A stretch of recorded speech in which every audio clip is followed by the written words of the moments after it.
Well, Pride Month is often a time of celebration. But 5 years ago, there was a more somber tone when an LGBTQ plus community faced an unprecedented attack, a deadly shooting at Pulse Nightclub in Orlando. And with the 5-year anniversary this past weekend, survivors are still healing and calling for an end to hate-based violence. We join one of them now, Brandon Wolf, a survivor, this morning. Thank you so much for joining us today. Thank you for having me. Brandon, I've heard you describe, as you testified in Congress, taking us back to 5 years ago, as it was somewhat of a traumatic fog. Can you take us back to 5 years and to where you are today? Yeah, you're right. There are moments about June 12th of 2016 that are lost for me behind that fog, and there are others that are very vivid.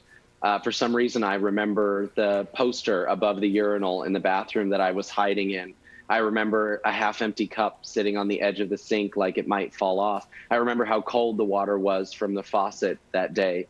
I remember the sound of gunshots. I remember the smell of blood and smoke that burned the inside of my nose. I remember what heartbreak felt like when I learned for the first time that my best friends took 19 rounds from an assault rifle and never got to come home to say goodbye to their parents. It's been a really long 5 years, and the pain is still really near the surface, but I'm incredibly honored to have found some purpose in fighting to tell the stories of my best friends who aren't here anymore and fighting for a safer community for all of us.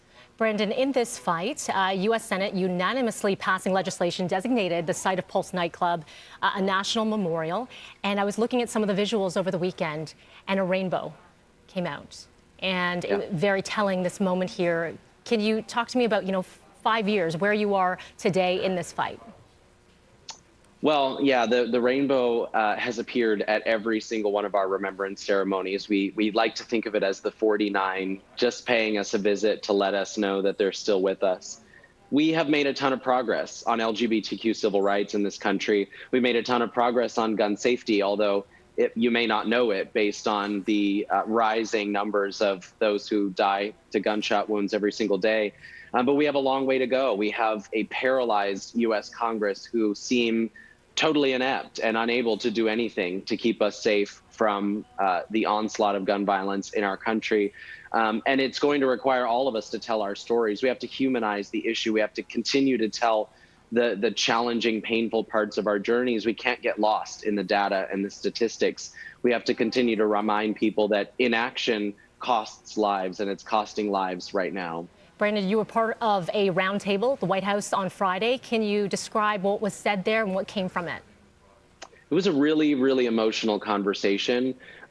We got to share our stories with the White House. It's not the first time I've gotten to share my story with that team, but it was a really important day to do so. And then we had a really frank conversation about violence against the LGBTQ community in America and around the world. We had a really frank conversation about violence against Black trans women. We had a frank conversation about police violence in our country and around the world. And we had a really frank conversation about the need to stop making excuses about why we can't do something on guns in our country, the need to stop hiding behind the filibuster, the need to stop running to the outsides of the conversation and simply living in the rhetoric that has been fed to us, and rather be brave, grow a spine, and as a country move forward. I think the conversation gave me hope and optimism.